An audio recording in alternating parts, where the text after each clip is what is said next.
Welcome, everyone, to the third episode of the Riot podcast. I'm here with my co-host, Henry Swycord. My name is Daniel Barcena. It's Henry Swycord. What's up, guys?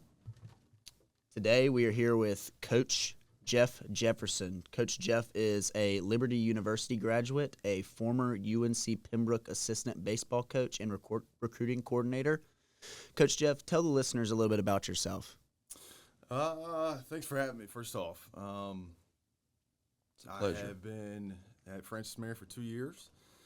Was at UNC Pembroke for 10. Obviously had my sights on becoming a head coach and knew a lot about Francis Marion. And when Coach Inhabitant retired and this job came open and they were reaching out to me to see if I was interested, it was a hell yeah. So this has been a blessing for me for 2 years of working here, and I excited about what we got going on, excited about what we did last year, and really, really happy with the progress we made, and we're in a good spot. So, yeah.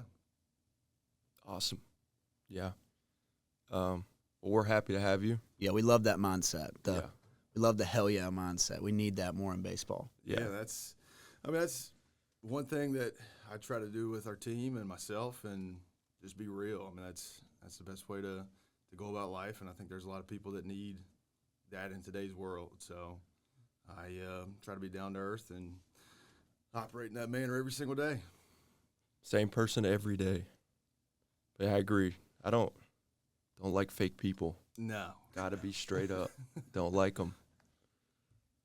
So let's talk about the fall. I mean, I was around for the fall, and I saw a lot of good stuff. But how do you think the fall went overall? The fall's always kind of a double-edged sword. I mean, it can be frustrating because one group is doing poor and the other group is doing really good, and then the next day the exact opposite could happen. So I guess as long as everybody's not doing bad, it's probably a success. But when you play yourself, you have to have kind of a grain of salt with evaluating what's going on, and one day the pitching staff may look really strong, and the next day the offense may have the upper hand. But I mean, I like what we got. I think the talent level is definitely on the rise. That's a attribute to our assistant coaches. They did a phenomenal job of evaluating talent and bringing it in here. And I mean, I think we're in a good spot. So, as coaches, what stood out to y'all this fall? And it can be both in terms of ability and, like, if there's multiple guys that stood out. As far as single guys, I try to stay away from giving single names, and mainly just not wanting to do the homework for other teams and helping with their scouting report. But I mean, there was a lot of guys that returned from last year. I mean, they've gotten better, they've gotten stronger, and more physical in the weight room, and obviously there's some newcomers. There's some young guys that have done some impressive things, and there's some guys that were transfers that have done some impressive things. And from my end, I mean, I like what I see, and like the effort level and the buy-in. And I mean, I think once we get to January, we'll take another step as far as putting in some new things in January as far as team aspects. And I mean, this fall was a lot of individualized evaluation and development, and we'll kind of put the finishing touches on it on January and be ready to rock. Yeah. You talk a lot about effort. I know you talked about it last year. When you're evaluating incoming guys and you're watching a guy at a tournament or at a JUCO showcase or something like that, is that something that you look at particularly? Like, yeah, I mean, I think effort level is extremely important. I also think whatever environment guys are in are the effort you're going to get. So if they're in an environment where you can put in a low end type effort and get away with it, then that's probably what guys are going to do. I mean, I think if you set a standard as far as this is the expectation, this is how we're going to play, there's no veering off of that idea, then they buy into that. I think no matter how old you are, if you're 15 years old or if you're 65 years old or whatever, I mean, I think a lot of people like structure and they like an expectation. And if you can establish what your standard is and what you expect on a daily basis, then people live up to that. I mean, that's anything in life, whether it's running a business or running a baseball team or anything in between. So, yeah, I mean, I look for that. I mean, not to say that, I mean, if a guy is doing something that is controllable, like if he's bat flipping a home run, I mean, I think that's something you can control. Hey, just tell him, hey, don't do that. Yeah. Or if he's dogging it down the line, I think it's very easy to tell him, hey, you need to run as hard as you can. And as long as people are receptive to that, obviously you can change effort levels. But as far as establishing an environment, that's been very important to me, to establish an environment that people want to play hard in and believe in themselves. And I mean, I think that's a really good way to go about winning. So you can't do anything in life if you don't have confidence in what you're doing or trying hard to be successful at it. So, yeah, I mean, we evaluate that, yes, but that is something that is very controllable in my opinion. So if you go to one place and, I mean, you see kids in the transfer portal all the time, they maybe had a bad experience somewhere and wasn't a good thing for them, and they weren't given the best effort they could, and they go somewhere else and they do a complete 180 and they are extremely devoted and bought into what they're doing. They're going to play harder. So, I mean, I think in today's world, there's a lot of people that give up on people, and I try not to be one of those type people. I try to give people as much freedom as I can and try to create something that they feel very strong about. Good culture. Absolutely. Absolutely.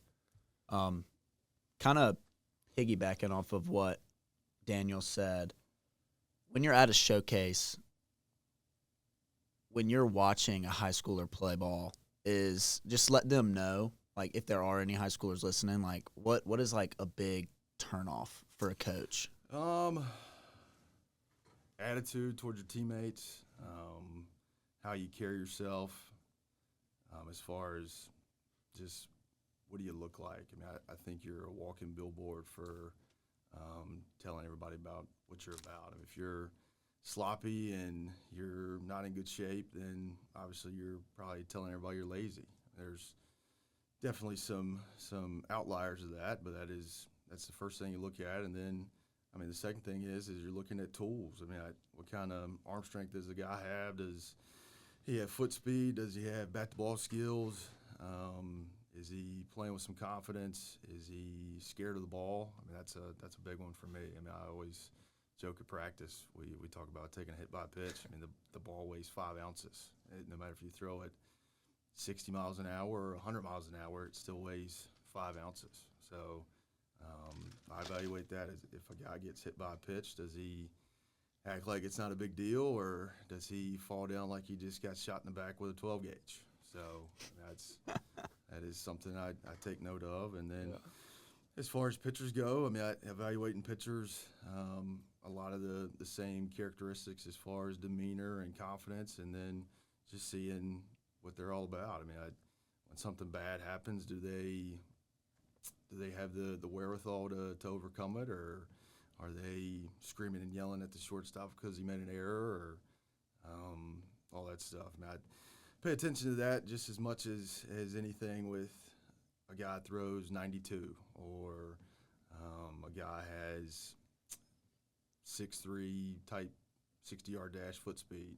I mean, all that stuff is definitely important. I mean, you can't take a guy that's not talented and turn him into a big league all-star, but talent and demeanor go hand in hand for me. So always looking at that, and then obviously if you get to the stage where you start making phone calls about a guy and seeing what their interests are and making reference calls on them, seeing what other people think about them. Most of the time, if you make 3 reference calls on one guy and you get 3 different answers, then they probably don't know the guy real well. But if you call about a guy and you make 3 phone calls and you get 3 very similar answers, whether it's good or bad, and it's probably pretty accurate. So everybody always wants to tell you the good about somebody when you're recruiting them, but most of the time you have to ask some pretty pointed questions as far as, hey, how's his demeanor when something isn't going his way? So I guess in a form, I mean, it's like interviewing for a job. Mm-hmm. So it is, from my end, it's a lot of fun because right now there are, in my opinion, more talented players all across the country than there's ever been. They're more accessible, and to some degree, you can be pretty picky with who you want. So, Okay, on the flip side of that, when it comes to recruiting, what would you tell high schoolers to excel at an early age? As far as an early age, I would say that would probably be considered at like 10 to 14 years old.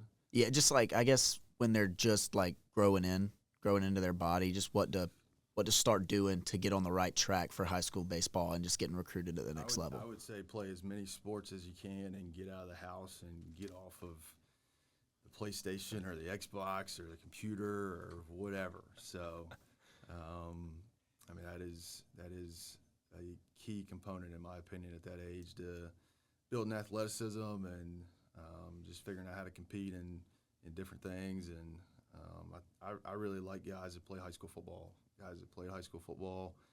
I've always asked guys, especially high school kids, when I recruit them, hey, did you play any other sports? And always wanted to know if they play football. I like guys that have been knocked down, and you got to get back up. And most of the time, you're not a timid individual if you played high school football. So that's what I would tell them. I'd get out of the house and run around and play as many sports as you can. And it doesn't have to be organized sports. It can be pick up basketball, or it could be backyard football, or whatever it may be. But getting around and moving and just building athleticism into your daily movements.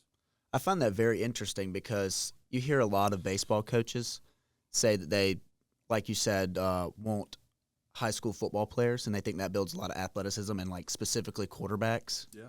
Hear a lot of people say quarterbacks, and then you go to the flip side and you talk to football coaches, and they say they want high school shortstops. Yeah, yeah. I think that goes hand in hand a lot of the time when they play multiple sports. Yeah, I think versatility in any sport is a good thing. I mean, this is probably arrogant to say because I was once a baseball player and now turned baseball coach, but I think baseball players are the most dynamic type athletes you can find. I mean, you could take a baseball player and go pick up basketball with him, and he's going to be pretty good at it. You could go play tackle football, and he's going to be pretty good at it. You could go play ping pong this afternoon, he's going to be pretty good at it. Tennis, soccer, whatever. I mean, I think baseball players probably have the most versatile skill set that any athletes have.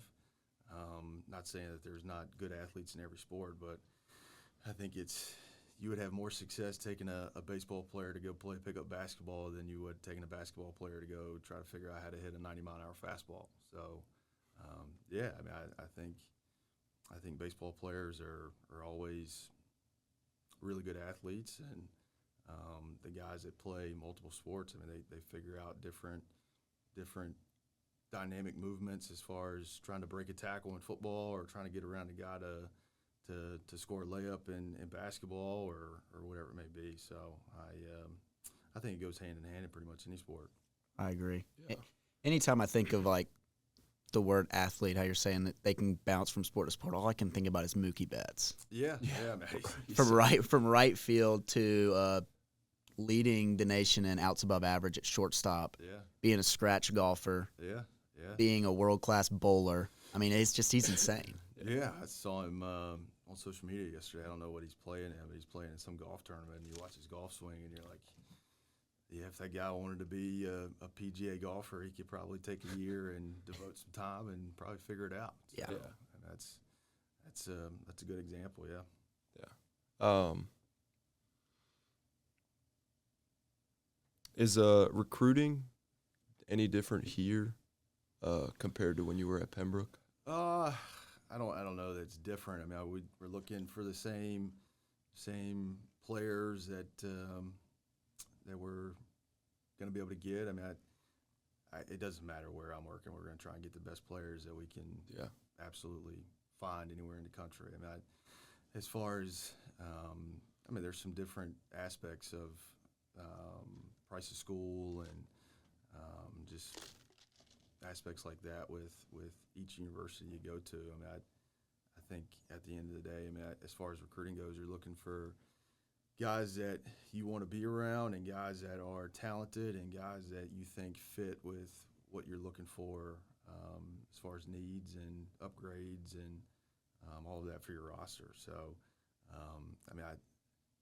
whether I work at Francis Marion for the next 30 years or I work somewhere else, we're going to try and find the best players that we can absolutely find and put the best team together that we can.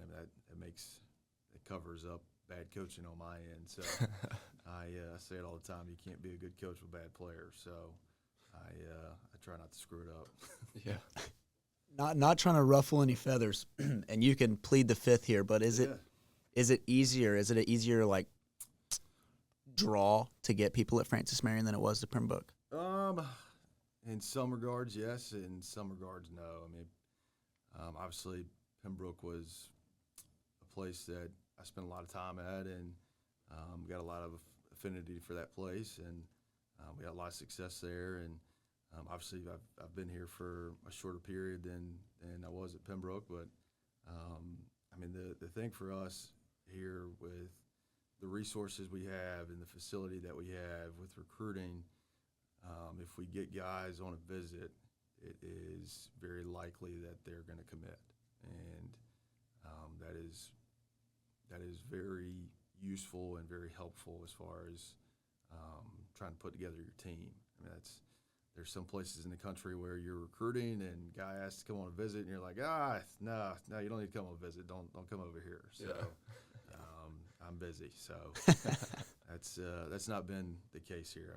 Anytime we're recruiting somebody, I'm like, hey man, when can you get to campus? Can you get here tomorrow? So we offered another guy the other day out of the portal, and have a really well put together recruiting video that we send out to every recruit. Send him the video and talk to him on the phone, and Coach Bender talked to him on the phone, and then I spoke to him again, and he's like, hey, can I visit tomorrow? I was like, well, you can't visit tomorrow. It's a dead period, but we can get you down here as soon as we can. So that's been very useful for us. It's definitely a dynamic that we're trying to take advantage of, and like I said before, the pool of baseball players that are available are, in my opinion, at an all-time high, and that is helping us, letting us be picky and pick guys we want to recruit and fit, and I'd like to think we're doing a pretty good job of it, so keep it going. And for people who haven't seen the baseball field, I know that the coaching staff, the players, and the university are very proud of what we have going on over there. It's top notch, probably a top 3, if not the number 1 facility in D2 baseball, baseball stadium wise. It is top notch, man. It's probably better than a large percentage of Division I baseball facilities, especially at the mid-major level or below. And we try to treat it like a championship facility. So try to take care of it, and that is the billboard for the baseball team.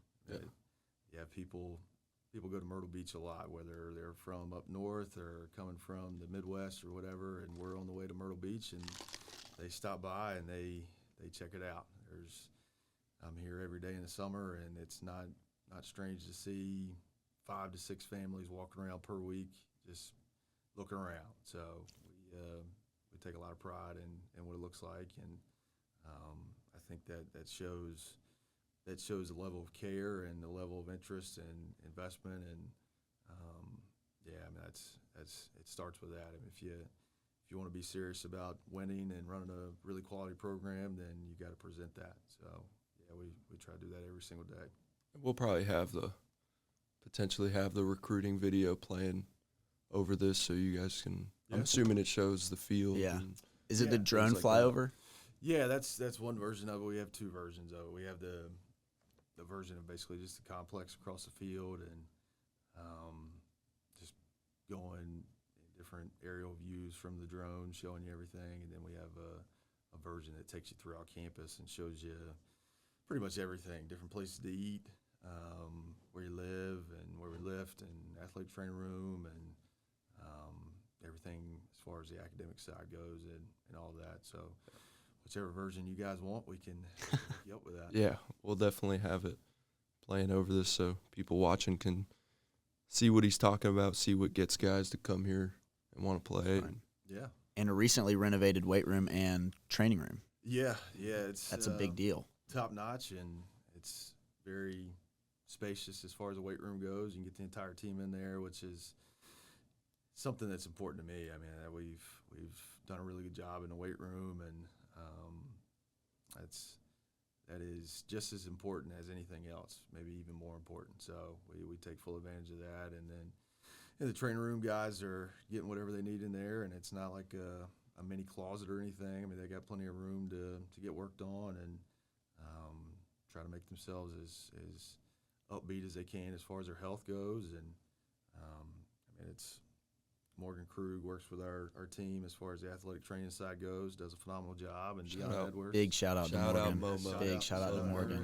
And Dion. I mean, they Yeah. And Dion. Shout out Dion. They are very important to our operation, and they do a phenomenal job. So, we try to take advantage of all of that.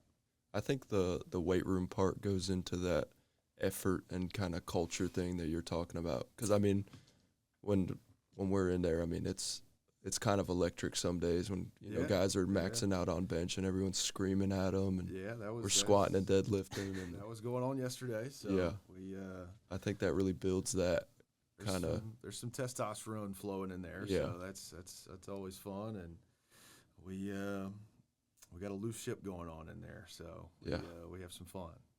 Definitely. Going back, talking a little bit about the fall. I know you're saying that sometimes, the fall is tough to evaluate because, there's ups and downs for everyone. Mm-hmm. But the Fall World Series, we had one this year. Those were like the first full-length games that were played. Yeah. Did that shift your view or perspective a little bit? Did it change anything after seeing those 3 games play? No, I mean, I think obviously the closer we get to January, the more spread out inter-squad will be and the longer we'll play. And, I mean, I talked with the team about that the first time we played Game 1 of the World Series. That was the longest inter-squad we played all fall. And, I mean, you could definitely see some guys where by the time we got to the 9th inning, they were running out of gas. So, I mean, that's just part of it. You got to train your body to be able to handle that. And then our conference, I mean, we play double headers every Saturday, so you got to play a 7-inning game to start the day, and then you got to turn around and play another 9-inning game right after that. And I mean, if you're one of the best players in the country, then I'm going to put you in there every single day. And it just happens to be one day has 2 games, and after you play the first game of the doubleheader, you got to get off your feet and get something to eat and reset, and then get yourself juiced back up to lock back in and play the second game. So I think it's a learned skill as far as being able to concentrate for that period of time. And I mean, we played a lot of inter-squads this fall. We would play anywhere between 4 to 7 innings pretty routinely, and then once we got towards the end, we were kind of bumping up the games as far as the length goes. But I mean, I think that's a skill that you have to work on, and there's no time limit in the sport of baseball. So the first inning is just as important as the 5th inning or the 7th inning or the 9th inning. I mean, you can lose the game in the first, you can lose it in the 9th, or anywhere in between. And it's a lot like life. The game of baseball is, in my opinion. I mean, if you slip up for just a small period, it can jump up and bite you. So you got to stay locked in and doing everything you can to do the small things and stay on track. And I mean, that's what leads to success, in my opinion. 100%. That's something I like about baseball a lot. I mean, I think there's like a lot of sports fall into that, but just a lot of the life lessons and life skills that you learn, especially with, dealing with failure, like you were talking about, keeping your composure and everything? And Yeah, I mean, I think that's extremely important in baseball. I mean, you can't be worried about what everybody else thinks if you screw something up, and you got to be able to rebound from it and have enough confidence in yourself to do so. And I mean, the flip side of that too, if you're lighting the world on fire, I mean, you gotta stay level-headed. You can't be walking around like you're better than everybody else. And this game in particular, and life does too. I mean, it has a way of jumping up and humbling you. So yeah, absolutely that is something you gotta do in life and baseball is stay level-headed. If you get punched in the mouth, that's okay. Figure out a way to respond. And if you're on the top of the mountain, you gotta do everything you can to stay there. So, and if you have a slip up and you got to rebound, then you got to have enough confidence to be able to do so. So, I don't know. That's my opinion of trying to help baseball players is you gotta build a relationship with them, and you gotta let them know that you're in the boat with them and you're rowing the boat. So if the boat gets a hole in there and water's coming in, you're going to be getting the bucket and helping them get the water out and trying to patch it up. Yeah, I mean, it's something that goes a long way with guys when they know you're in tune with what's going on, and when they screw something up, you're not belittling them or making them feel like a guy that's screwing everything up for everybody else. Man, I think that's the worst thing you can do. So that is something that is very unique about our sport. Side note, shout out the red team, Fall World Series champs. Red team won. They Steak winners. I was the third base coach. My shoulder was tired. Yes, you were. And you guys were scoring some runs, and got to enjoy a nice steak dinner out of that. And yeah, I would like to think we can make a pretty good steak at Francis Marion. So hopefully you I enjoy will. that. And I will say 10 out of 10. There I we told go. you it was potato salad was good too. Yeah. That was a good side choice I there. didn't make that, so can't take credit for that. Just bought that, so didn't have enough time to be making potato salad for 50 people. So, but yeah, we had that, and we had winners and losers, and I enjoyed a steak. I was on the winning side. Whatever team won, I was going to be claiming that team. Yeah, so. of course. Nobody went hungry. No. Nobody went hungry though. No, absolutely not. Other guys got bratwurst, by the way. Bratwurst and hot dogs. There were some hot dogs built in there. So with steaks and brats. So we have a handful of returners coming back. Strong returners, Will, Darrell, Charlie Bussey, obviously. Yeah. Robbie Jordan. Yeah. But we want to talk about some of the new guys coming in. Yeah. We're talking about hitters first. We got Xander Buchanan from Jacksonville State. Yep. Brandon Vargas and Zach Dorlag, both from South Florida State College. Matthew Manuel from Georgia Southwestern. Ethan McAnally from Coastal Alabama North. Yep. I think. Junior college in Alabama. And then Riley Orr from AUM. Yep. Roommate. Roommate. Shout out. What do you have on Riley, Henry? Great guy. Yeah. Very Southern. Very Southern. He can hit the baseball hard, and I'm telling you, he loves baseball. I don't think I've ever seen somebody more in my life take dry swings in the living room. He eats, sleeps, and breathes baseball. So I think that's a very good trait from old Riley Orr. Yeah, Riley is very solid. He's got a lot of talent. And short story about Riley, I actually recruited him at UNC Pembroke, and he told me no. And when I recruited him this summer, Coach Bender actually recruited him in the past as well. And Coach Bender walked down the office and was like, "Hey, this guy is somebody I think we should be entertaining to bring on next year." And he said, "Riley Orr." I said, "Yeah, I know Riley Orr.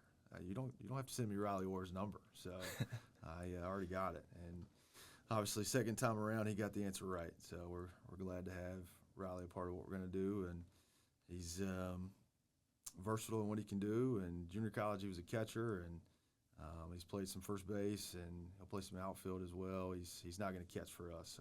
I did tell him that he's not going to be putting on the gear and squatting down. So he'll be in the first base, right field, DH mix, and he should be in there helping us out. So other guys, I mean, all the other guys you listed off, I mean, they're very solid. Ethan McAnally's had a good fall. He's become more physical, and he's got a presence to him, and he's 6'5", 215-pound type frame, and really athletic for the size he's got, and he's got some thunder in the stick, and he's very, very solid as a guy. And then Zach Dorlag had a phenomenal year in junior college. Yeah, I was impressed by that. I looked it up because I was doing some research, and I did not realize the year that he had.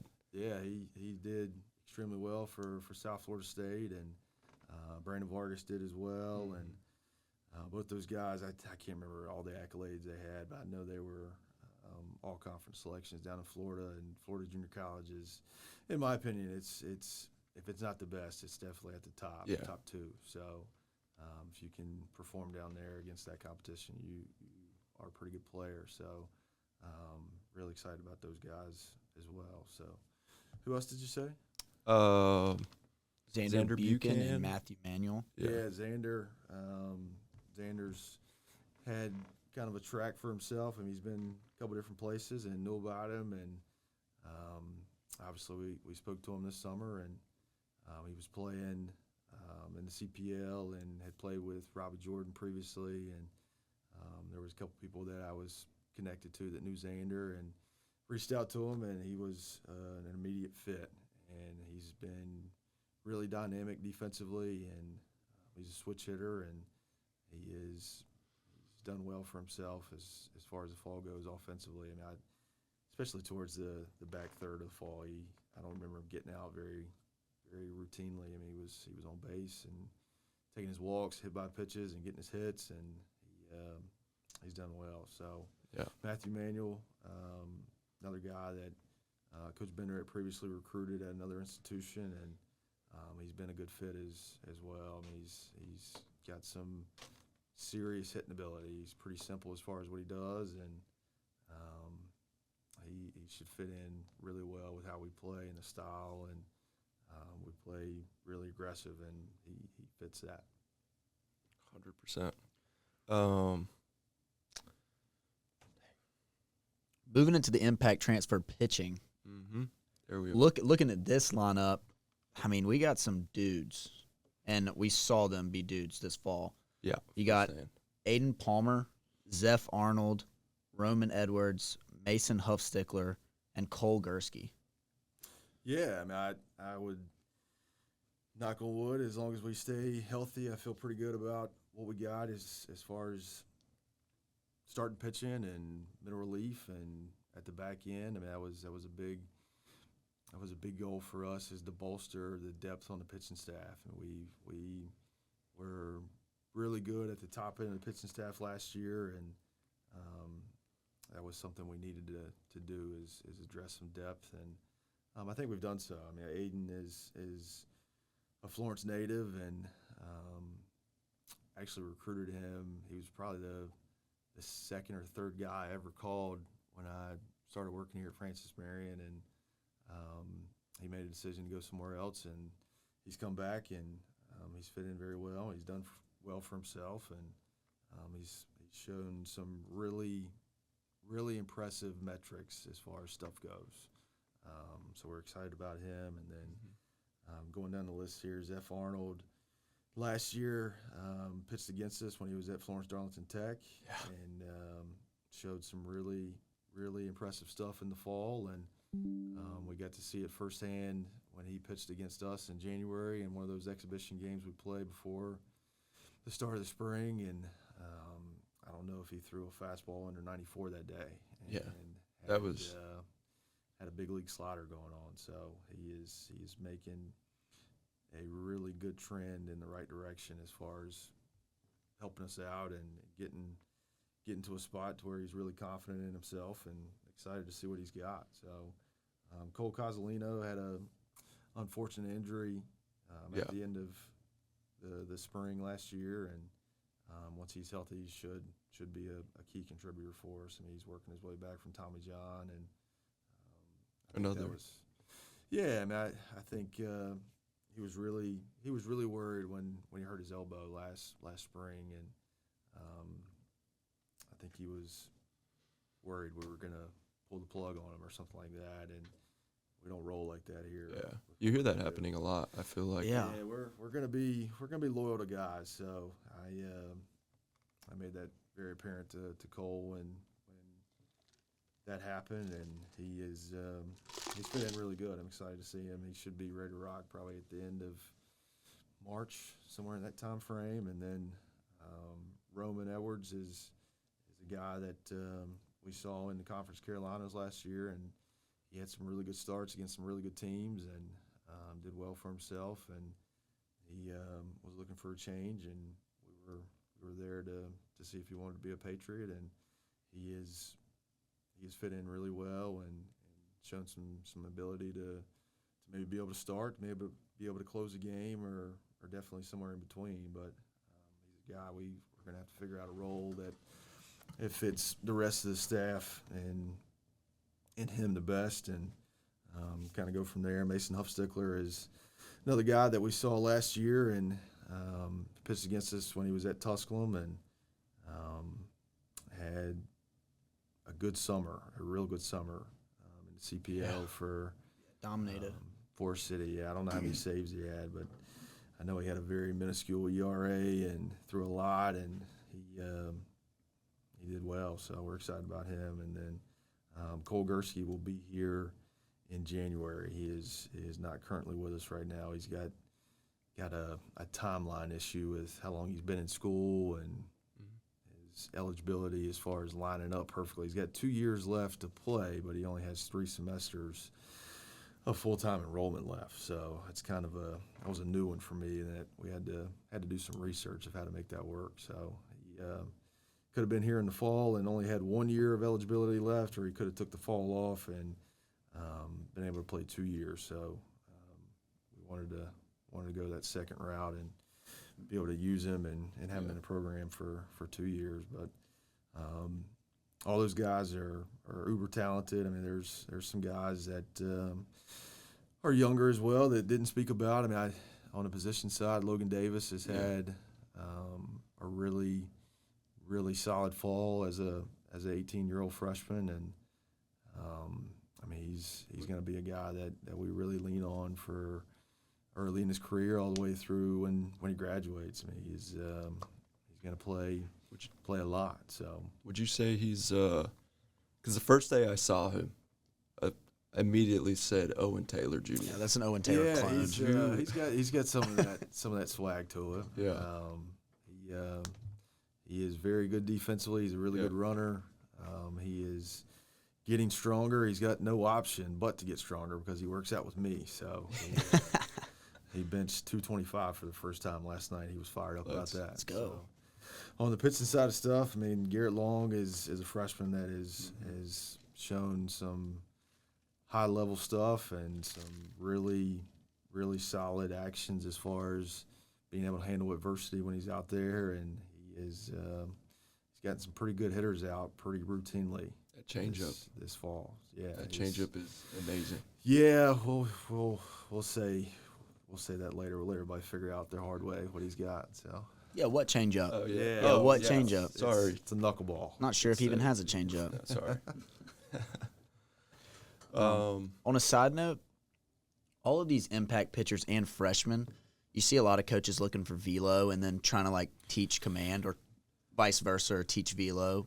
But it seems like these guys have velo and they can land a few pitches. All of these guys. Yeah, I mean, I think I played college baseball in the 2008 to 11 range, and 90 miles an hour was a pretty big deal back then, and 90 miles an hour now, as far as a fastball, is pretty routine. I mean, you see some really electric stuff on TV, and I mean, even down to high school, I mean, you see really good stuff. So, I mean, as far as velocity goes, I mean, it's a lot more accessible now, or guys just throw harder now than they did even 10 years ago. So as far as command goes, I mean, I think you can work on your delivery and you can try to clean some stuff up, but at the end of the day, do you have enough confidence to put the ball in your hand and throw it where you want to? I think there's a lot to be said about that. I mean, you look at guys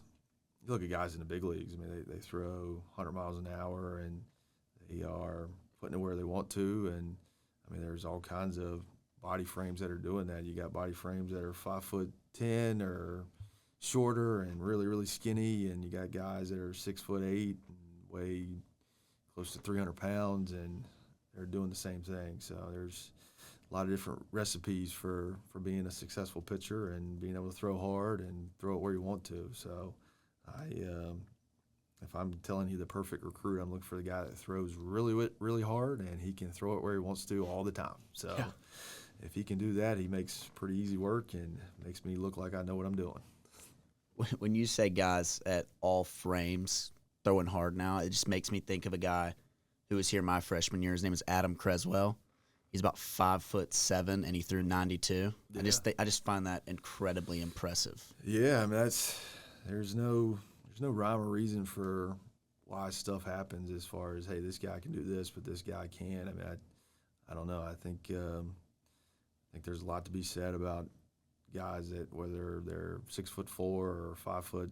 I mean, if you got a good arm, you got a good arm. So I know there's a lot of big league teams that have the philosophy of, hey, we're not going to recruit any pitchers under 6'3", and that's a pretty firm standard that they have. But I mean, for me, I don't care if you're 4'11" or 6'11". If you throw hard and you get everybody out, then we want you in red, white, and blue. Yeah. I had a question about summer ball.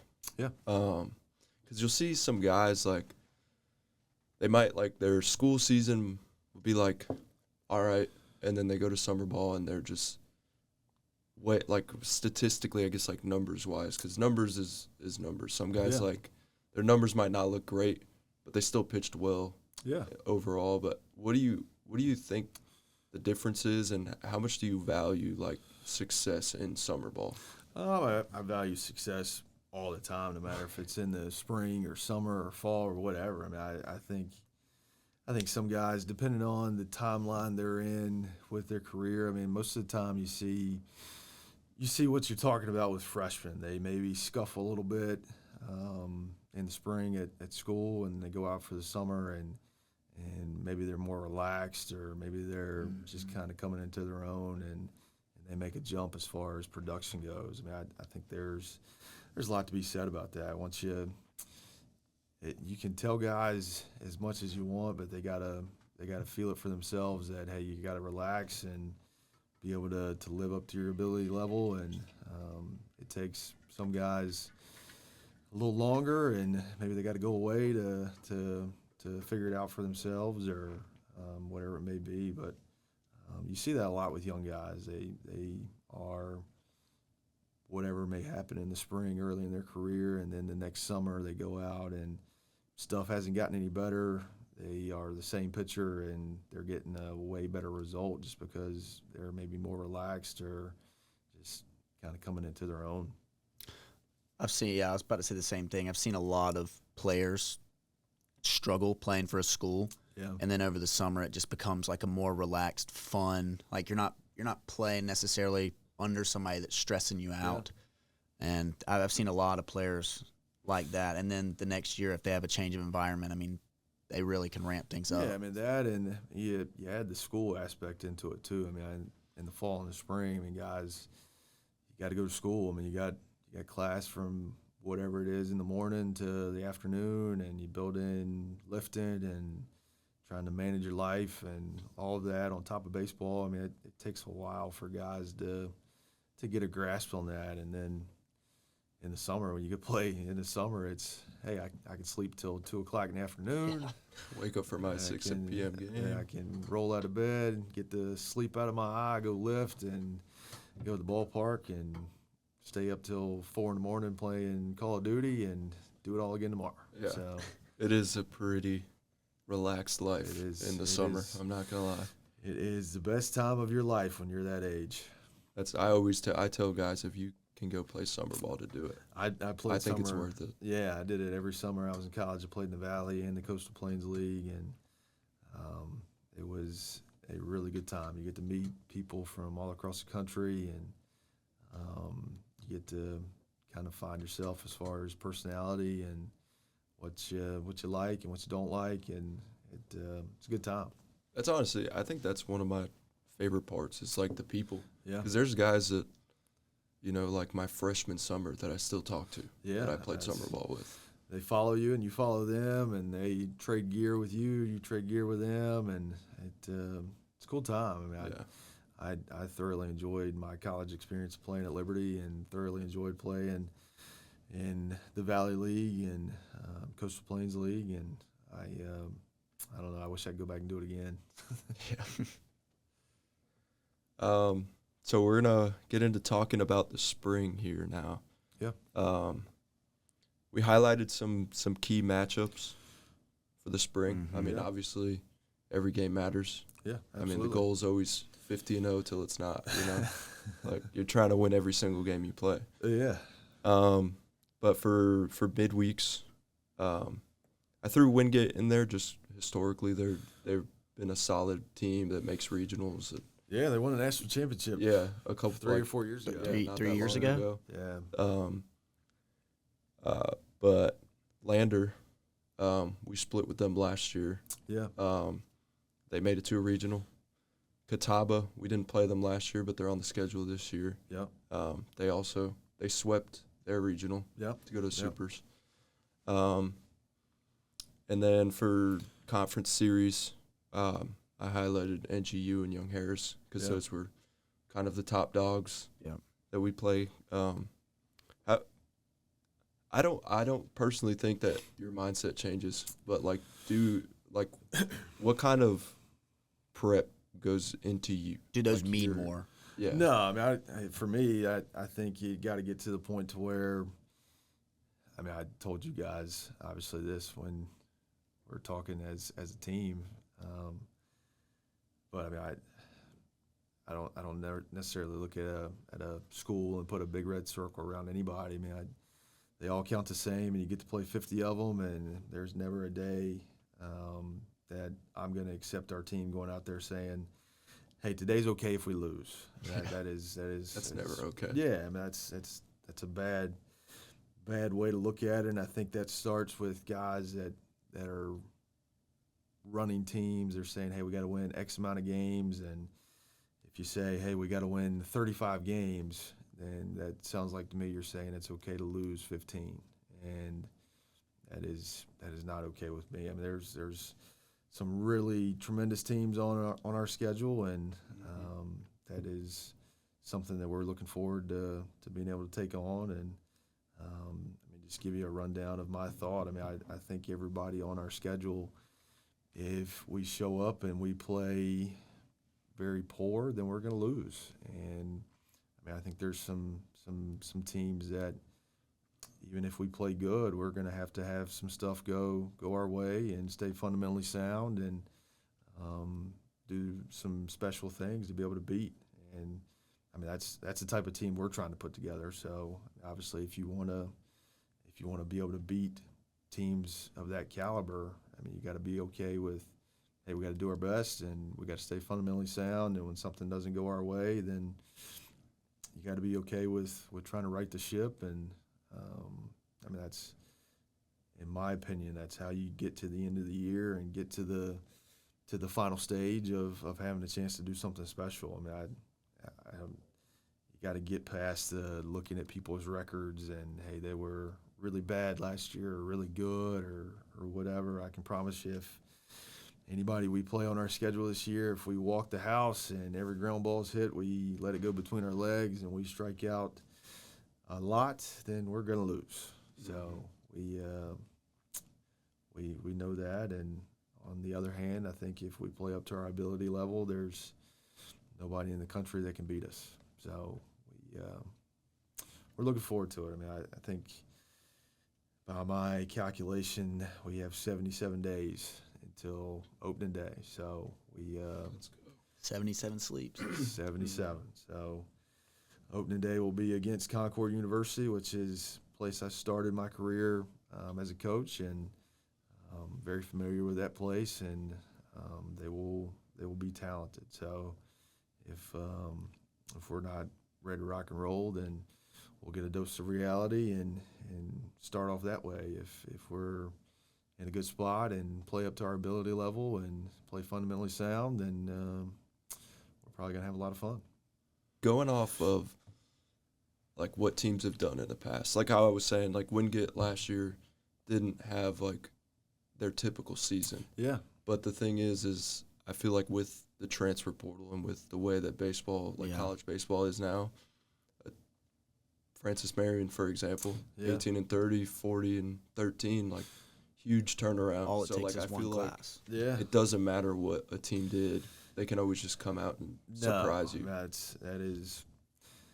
is to a T of what college sports is right now. I mean, from my end, I mean, I'll tell you, as far as managing a program, I mean, you want to try and create an environment that guys want to play in, and they don't want to go somewhere else because they're having a bad experience. And on the other hand, you want to create that same environment so people want to come play in your program. So, I mean, I think in today's day and age, I mean, everybody likes to point the finger at the kids and say everybody's looking for greener pastures and nobody wants to deal with adversity. Well, I don't agree with that. I think if you're treating people the proper way and you're invested in them and you're creating a culture and environment that is enjoyable to be in, then you're going to be retaining a lot of guys and you're going to be building something and being able to add to what you're building on. And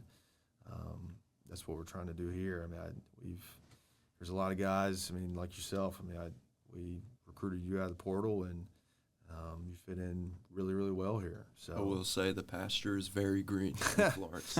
Yeah. We don't mind walking on the pasture either. You don't have to not walk on the grass here. So inside joke there. If you know, you know.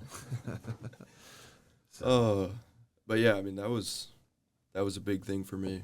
Yeah. I mean I know you said I didn't answer your text message. Yeah, you big leagued me. It's okay. That's not true. That's okay. It kind of is true, but it wasn't intentional. But I was pretty sold pretty quickly just off the phone conversation. Yeah, I mean, I try to. I mean, the entire program. I mean, this is how we operate. I mean, how we're talking right now is how we operate as a coaching staff and as a relationship with every player in the program, and I mean, that is our message to recruits. And sometimes you have to let guys make mistakes in recruiting and go somewhere else and figure out, hey, yeah, he was telling me the truth, and I got to get this right the second time. So we do well with those guys in junior college and the portal, and it's a little harder with the high school kids. High school kids have a lot more questions. They don't have a whole lot of experience to pull from as far as the recruiting process. So,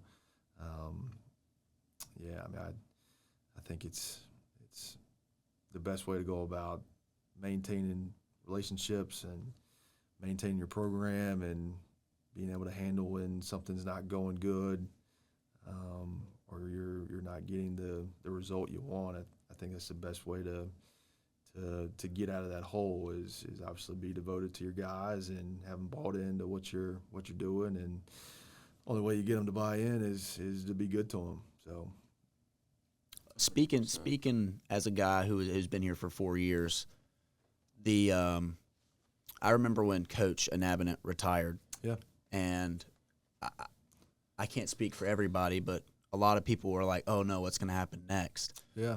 And we heard a lot of like rumors about who was getting interviewed and all that, and then the news came that you were hired. Yeah. And the same, and I was like, oh, how's this going to be? Like, obviously, I was curious.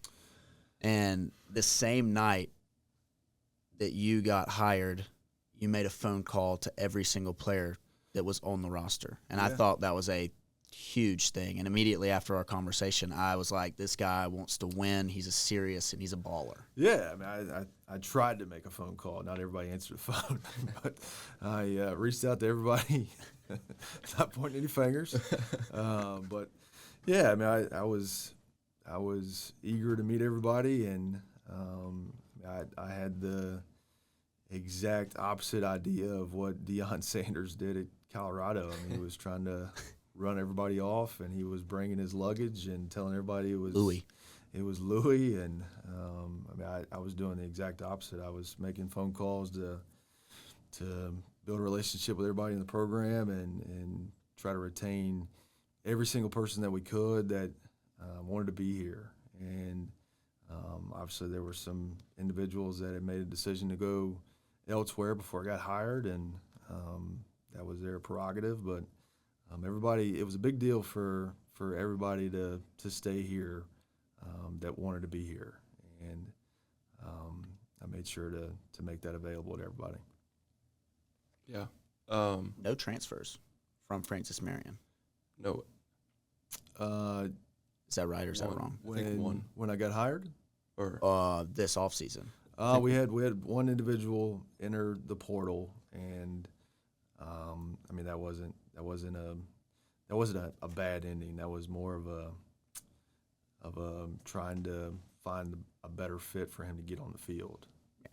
So Yeah. I mean, there wasn't anything bad with that one. So Yeah. no, I mean, it is very important to me that our team is wanting to be here, and it's very important to me to make an environment that they want to be in. So yeah. Yeah, you hear that a lot. Coaches they come in, get the job, slash the roster, everyone's gone. Yeah, I mean, I think don't know. that's a bad precedent of Yeah. what you're trying to do. I mean, there's a lot of guys that are putting a lot of blood, sweat, and tears into places, and just because there's a new coach coming in doesn't devalue what they've done in the past. And I wanted to make sure that was very apparent of what my opinion was. So I mean, don't get me wrong, I was doing everything that I could, put a staff together, and then recruit as many quality players as we could to add to that. But to run guys off and make room, I think, is very low character. So I had a personal run-in this summer where I found out about that and really didn't like that at all. No, So- it's just, I mean, everybody's a human being, so it's got to be good to people, and I think karma is very real in life. So if you're bad to people, then you're going to eventually get caught by some karma that's not going to be favorable. Yeah. You just mentioned the staff that you were trying to build. I mean, we have a wonderful staff, wonderful baseball staff. Yeah, they do a good job of covering up my idiotic self. So Matt McCarty was the first hire I made when I took the job here, and I previously worked with him at Shepherd in reverse roles, and I mean, he's been uber successful for a long time, and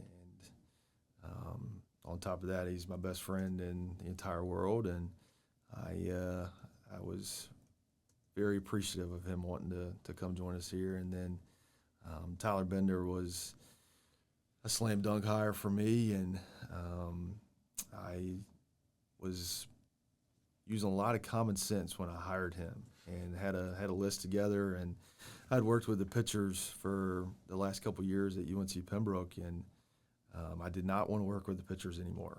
And not to say anything negative about working with pitchers, but I did not think I could be a very efficient head coach and being the pitching coach at the same time.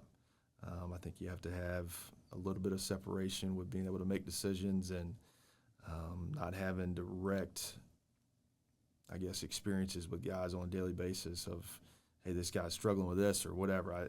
In my opinion, I want to be able to put a guy in a game and not have any questions of, hey, what I just saw yesterday isn't going to go favorable. So I wanted to to get away from working with the pitching staff, and obviously he was at a different institution that I had played at the previous institution I was at, and we had took it to them quite a bit for a while in a different league, and I noticed there was a big change when he got hired there, and they went from being at a certain level to a very much higher level when his attendance was on that coaching staff, and there were some guys that I knew about that had made leaps and bounds types improvements to their game, and obviously I was using common sense to say, hey man, if he can make those guys make that jump, then he can definitely do that with us, and he's done extremely well, and he is extremely valued by me. I mean, he does a lot, not only on the pitching side of stuff, but off the field with guys, with academics, and he's just a salt of the earth type dude. And this is how old I'm getting. Chris Ford was a guy I actually recruited at UNC Pembroke, so now he's on my coaching staff. So the first year I worked at Pembroke, he was playing junior college ball at Florence Darlington Tech, and Coach Ford decided to go somewhere else and play his college baseball, which is fine. But obviously now we have him on staff, and he's been a dynamite hire, and just personality that he brings every single day. The guys love him, and great umpire. Yeah, great umpire.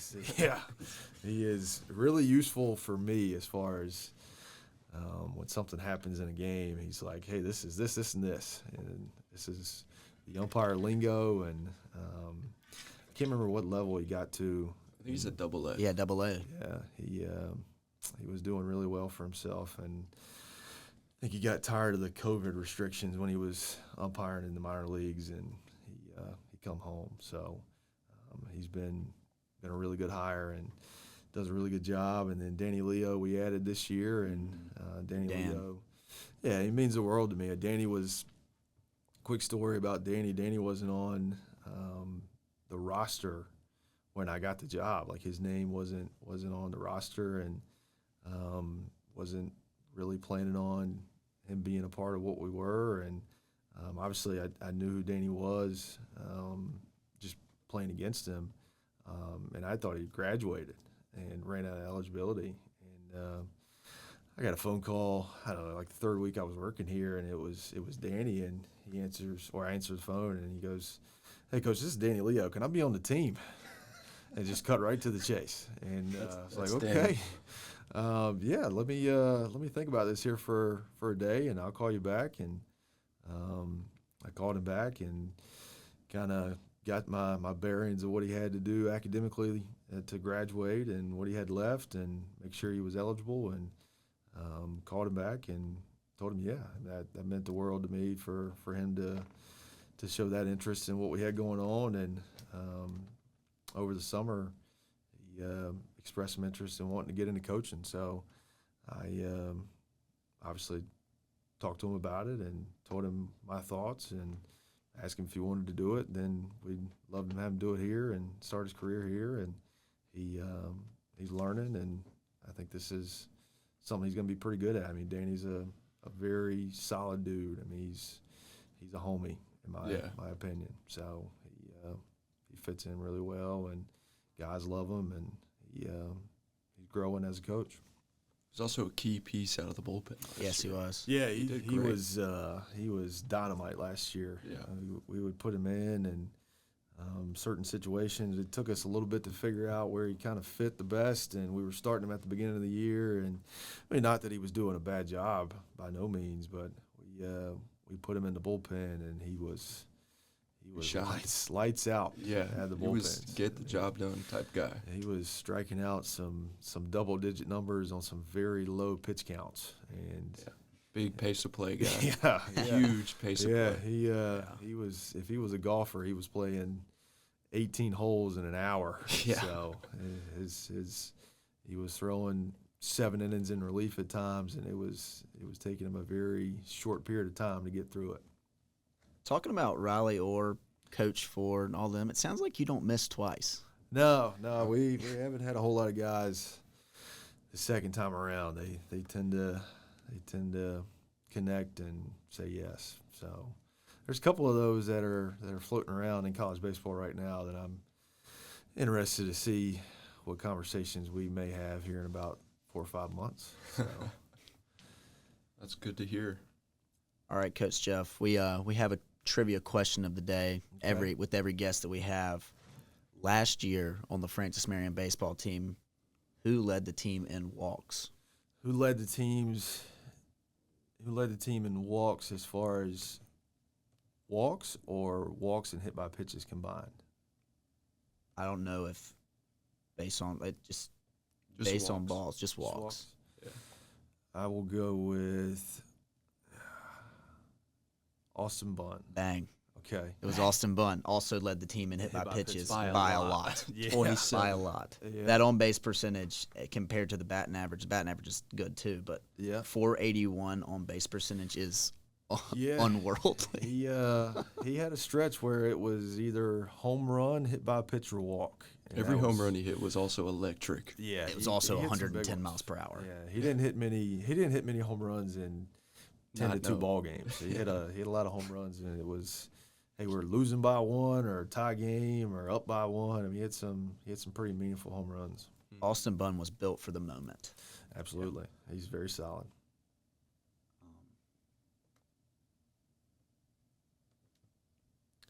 Oh, you have class?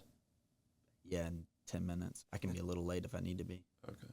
So I just wanted to talk I about don't the have regionals. class. You don't? No, I don't either. no, I don't have I just class. want to talk about the regional stuff, and then we can All right, have- yeah, okay, let me get the number real quick before. All right, 115.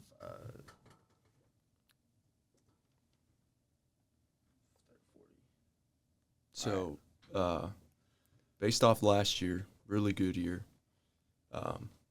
Didn't make a regional with 40 wins, which is tough. Yeah, As I feel like that doesn't really happen that often. Yeah, I mean that was real. There was a Unhurt. real kick in the rear end. There was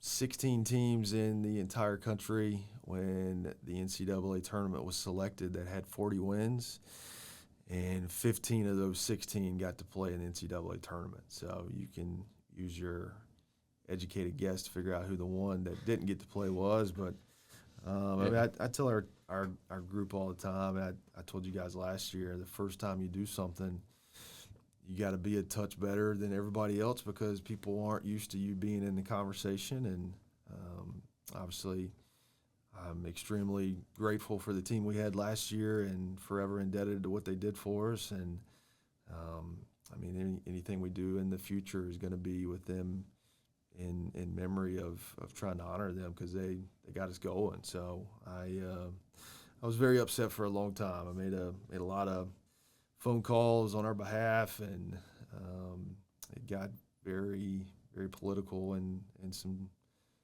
conversations, and it's okay. I mean, that's not everything in life is going to go your way, and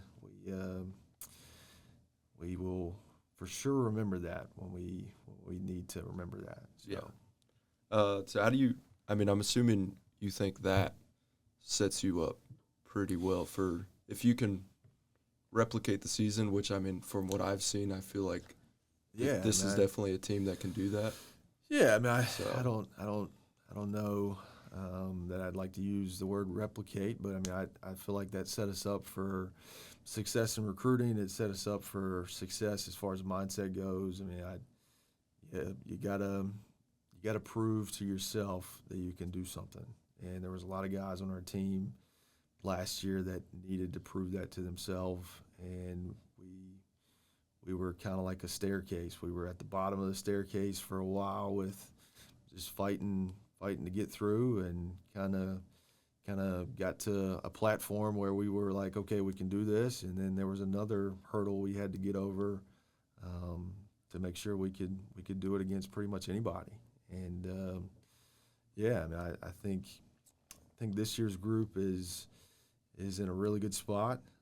Talent level is in a really good spot. Demeanor and mindset and everything is trending upward. So We will see what happens when somebody punches us in the mouth and how we can handle that. And hopefully it's something that we're ready to take on, because it's gonna happen. Whether it's the first inning of the first game, or we are on a streak and we are riding high for a while, I mean, something's going to come that's going to be negative, and you got to be able to handle it. So yeah, I will do everything in my power to make sure we're in tune with that. But you never know until it happens.